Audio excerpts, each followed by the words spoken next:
ওগো শুনছো? এবার ওঠো, পড়ে পড়ে আর কত ঘুমোবে? বাইরে দেখো কত সুন্দর বৃষ্টি হচ্ছে।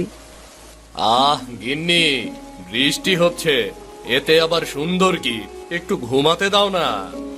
তুমি না কেমন মানুষ, অনেকই তো ঘুমালে, আর কত ঘুমাবে? উঠে একটু দেখোই না বাইরের পরিবেশটা। ওঠো না, আরে একটু দেখোই না, তোমার খুব ভালো লাগবে। ধুর ও বাবা, একটু শান্তিতে ঘুমোতেও দেয় না। কি গো গিন্নি, কেমন মানুষ তুমি? একটু ঘুমোতে দেখলেই আমার কানের গোড়ায় এসে ঘ্যানর ঘ্যানর শুরু করে দাও। আমাকে একটু ঘুমোতে দেখলে তোমার শান্তি লাগে না? যতক্ষণ আমার ঘুম না ভাঙাতে পারো তোমার আর শান্তি নেই। ওগো রাগ করছো কেন? বাইরে রিমঝিম বৃষ্টি পড়ছে, পরিবেশটা কত সুন্দর ঠান্ডা বলো তো। তাই তোমায় ডাকছিলাম, জানলা দিয়ে বাইরে তাকিয়ে দেখো, তোমার সব রাগ দূর হয়ে যাবে। আসলেই তো গিন্নি, অনেক সুন্দর লাগলো। পরিবেশটাও ঠান্ডা, এজন্যই তো একটু আরাম করে ঘুমিয়ে পড়েছিলাম। কিন্তু তা তো আর তোমার সহ্য হলো না। কটা মাস ধরে যে গরম পড়েছে না, খুব কষ্ট হলো এই গরমে এই কয়দিন। হ্যাঁ গো, সেটা তুমি ঠিকই বলেছো। এই কটা মাস গরমে মানুষের অবস্থা নাজেহাল হয়ে গেছে। তাছাড়া গত 2 বছর তো তেমন বৃষ্টিও হয়নি, পানির কত কষ্ট হয়েছে আমাদের সবার। হ্যাঁ গিন্নি, সেটা তো তুমি ঠিকই বলেছ। সবাই পানির খুব কষ্ট করছে।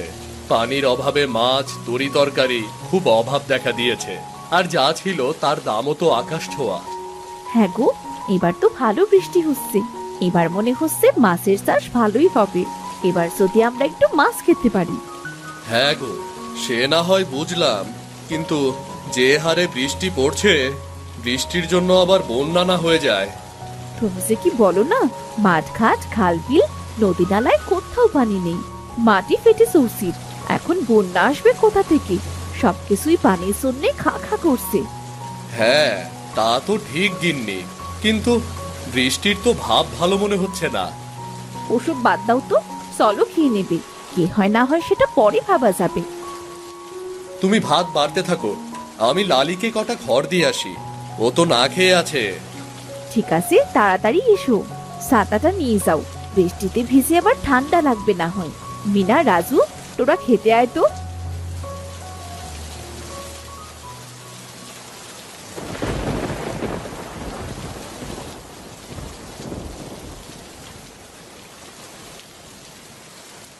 লালি, এই নে, এই খাবারগুলো তাড়াতাড়ি খেয়ে নে। বৃষ্টিতে কিন্তু আর বাইরে আসবো না, সারা রাত এগুলো খেয়েই থাকবি, কেমন? বাবা, তাড়াতাড়ি ঘরে এসে দেখো, আকাশ কেমন কালো মেঘে পড়ে গেছে।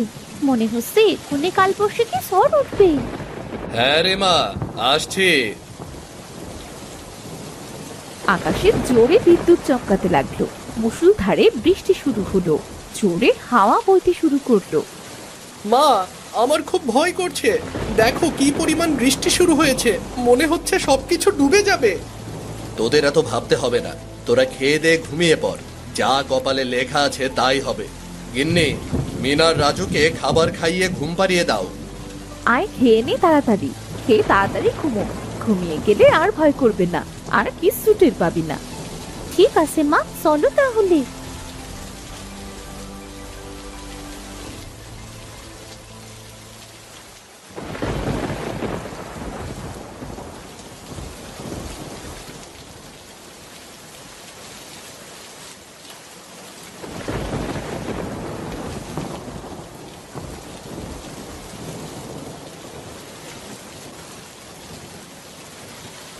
ওগো, তুমি ঠিকই বলেছিলে।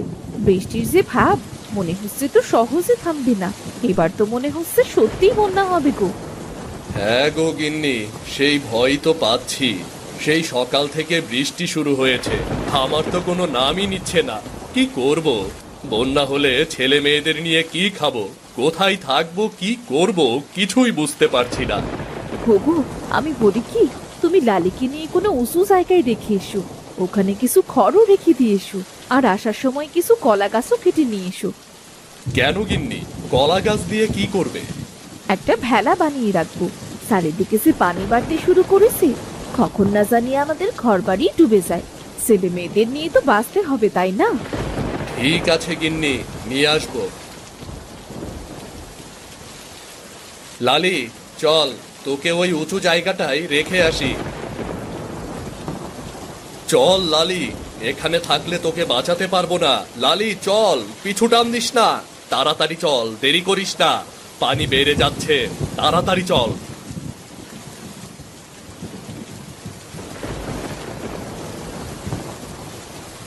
লালি, এখানে তুই থাক, যদি বেঁচে থাকি তাহলে তোর সাথে আবার দেখা হবে।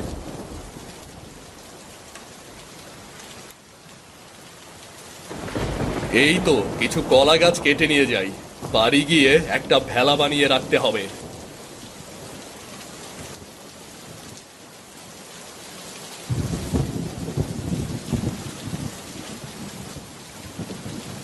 গিন্নি, ও গিন্নি,